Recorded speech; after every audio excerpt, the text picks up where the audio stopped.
Hello, everybody. This is Douglas Auclair. I'm known online as Joff, and I own the LLC called Logical Graphs, which studies knowledge engineering and ontologies by using graph theory or network theory. My Twitter handle is Logical Graphs. Let me share screen.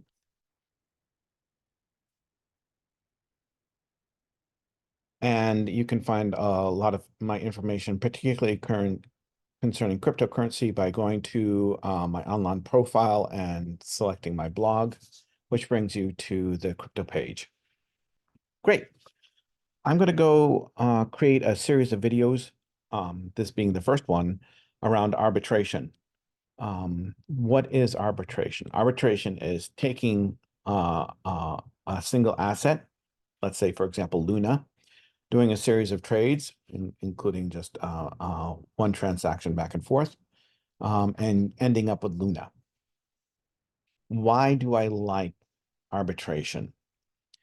Well, with other trades, let's say you're trading Ethereum for Bitcoin, you entail a risk that if after you trade the Ethereum for Bitcoin, Ethereum skyrockets and Bitcoin does not, you lose that opportunity of the gain by trading from one asset to the other asset. By using arbitration, you start with, let's say, 100 Luna, you do a series of trades, and then you end up with 105 or 110 Luna. Then should Luna go up, then you have more of that token that benefits from that gain. And so arbitration minimizes the risk of trading across multiple assets, and that is from going from one asset to another asset. By staying in that asset, you localize the risk to that asset. And so if you're really familiar with Luna and you have a good feeling about the token, you believe in the token, and you want more of it, arbitration allows you to do that by minimizing the risk by staying in that token. Okay, great. I'm going to create a series of videos around arbitration. I'm going to start simply, and then we can get into more complex arbitrations as we go along. But let's start with a simple example. There's this concept of liquid staking derivatives, LSDs, that you have an underlying asset such as Luna, and the LSD, the liquid staking derivative, is that underlying asset plus the value of the returns for staking that asset with validators. And so Luna has, for example, ST Luna and AMP Luna.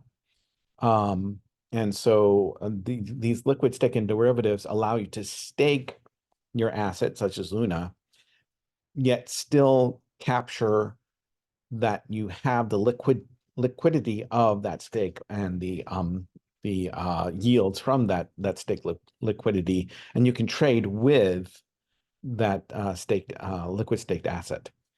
And so we're going to go over a type of arbitration that uses the underlying asset and the liquid stake derivative and the inefficiency of the market, whereas if you simply use the protocol to liquid stake the derivative, you get a certain rate of return. But if you trade using, for example, Team Kujira's Fin marketplace, you may be able to buy liquid staking derivatives at a lower price and then sell back to the original asset at a higher price. Let's see how that works. The example I'm going to use, since I have this set up already on the Fin marketplace, is that I am going to be trading MNTA and qcMNTA or qcMNTA one against the other. You see here that I had put in a sell order of some qcMNTA that I had traded earlier from MNTA. I had bought qcMNTA from MNTA. And then I immediately turned around and so put that on the Fin marketplace as a limit order to sell the qcMNTA back to MNTA. You see that I have a partial fulfillment of the order, and then I had got 447 qcMNTA sold for, let's see how much. here, 457 MNTA back from that qcMNTA. I did the calculations, and that was less than 1% return, which is not great for me, but is okay for arbitration in general. But that's a 0.82% return on the trade and trade back, that transaction. Since that transaction originated back in December 23rd, the APR actually turns out to be 24%. Is that good? Well, let's check it out.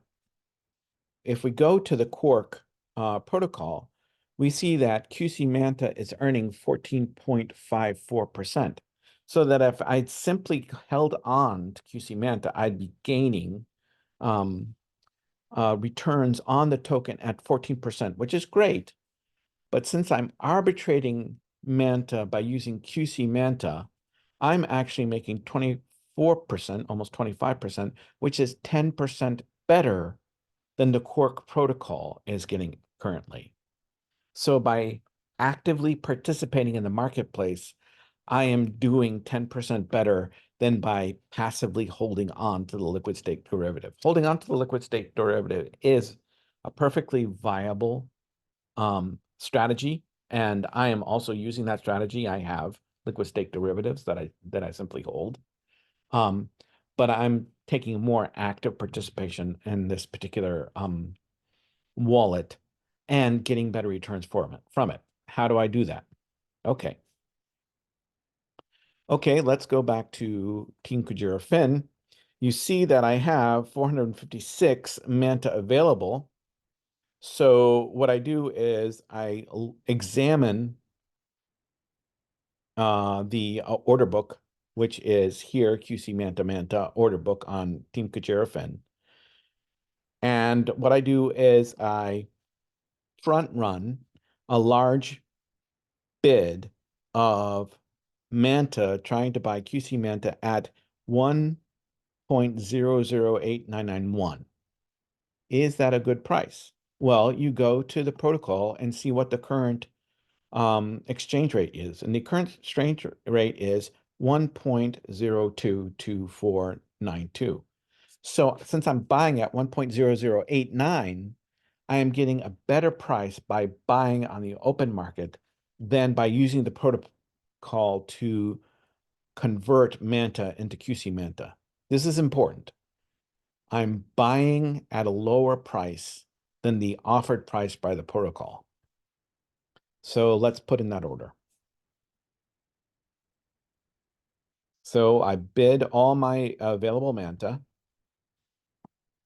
at a price that is below the market price and is better than the large order that's put in. I submit it.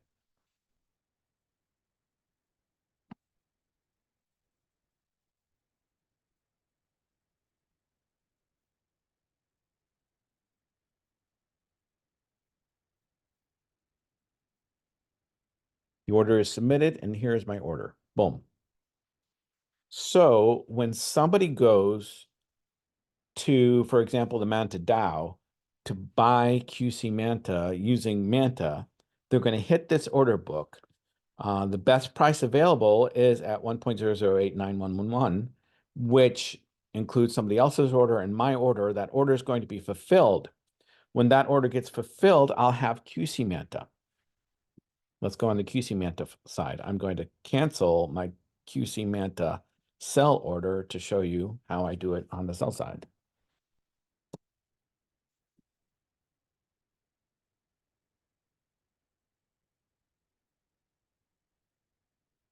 So I'm buying at around 1.0089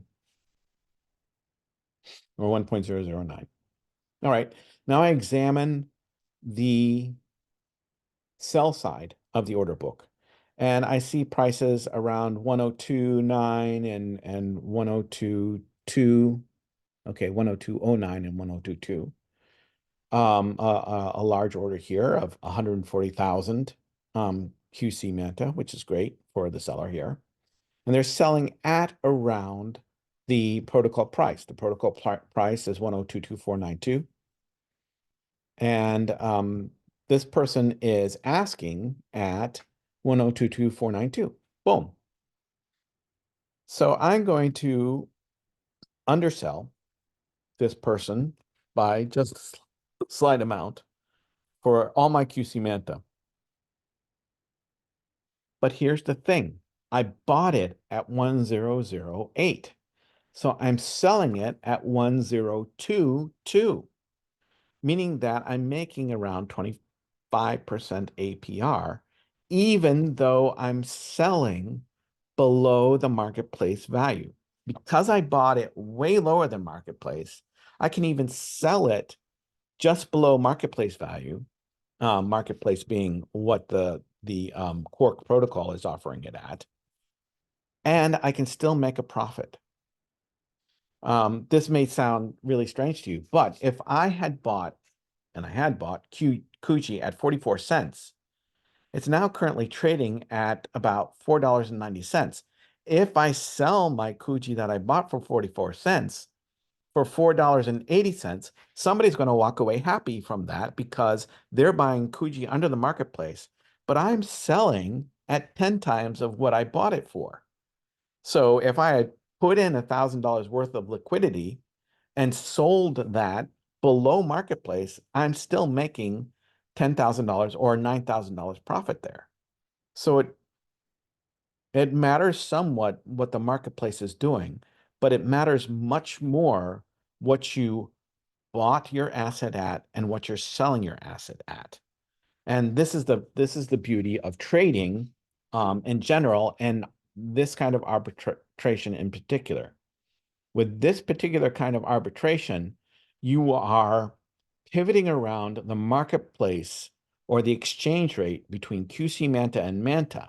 And if you buy below the exchange rate, you can sell at the exchange rate, and you'll make that differential of what you bought and what you're selling the qcMNTA that you earned from that purchase. Okay, so let's go ahead and sell the qcMNTA.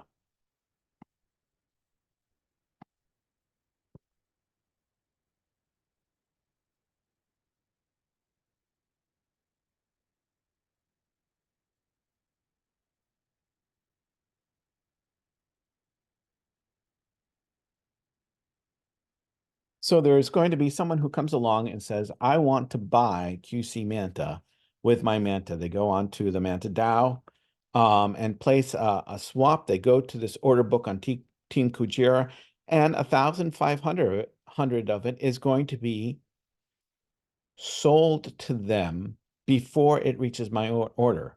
But once this order clears, and how am I confident this order will clear? Well, the 24-hour volume is 143. So it's going to take some time for this to clear.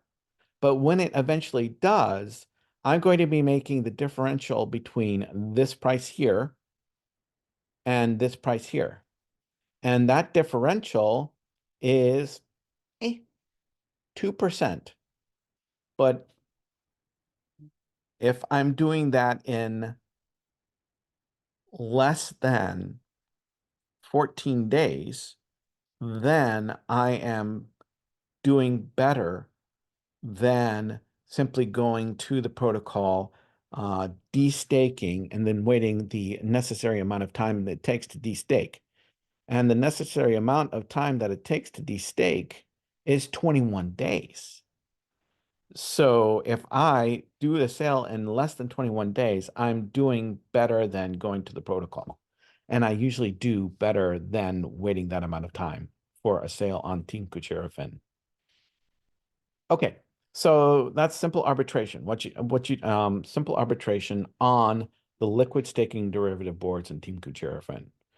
What you have is you have some asset, you buy the liquid staking derivative below the marketplace value, and you do that by checking Quark or by checking, let's see here, Eris protocol for the AMP liquid staking derivatives. So for example, you see that Luna is at 1.2995. And so you would then go to the Luna board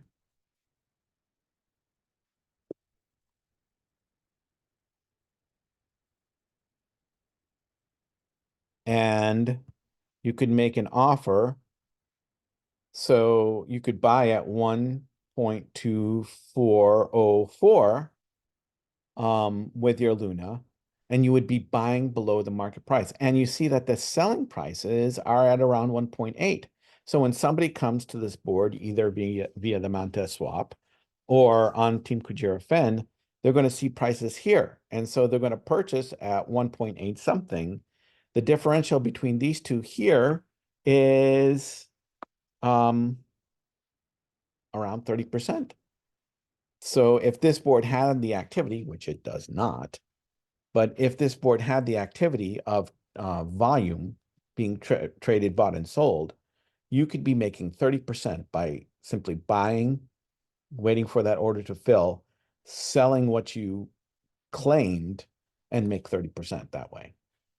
And that's the beauty of arbitration on a liquid staking derivative board. Thank you very much. Have a great day.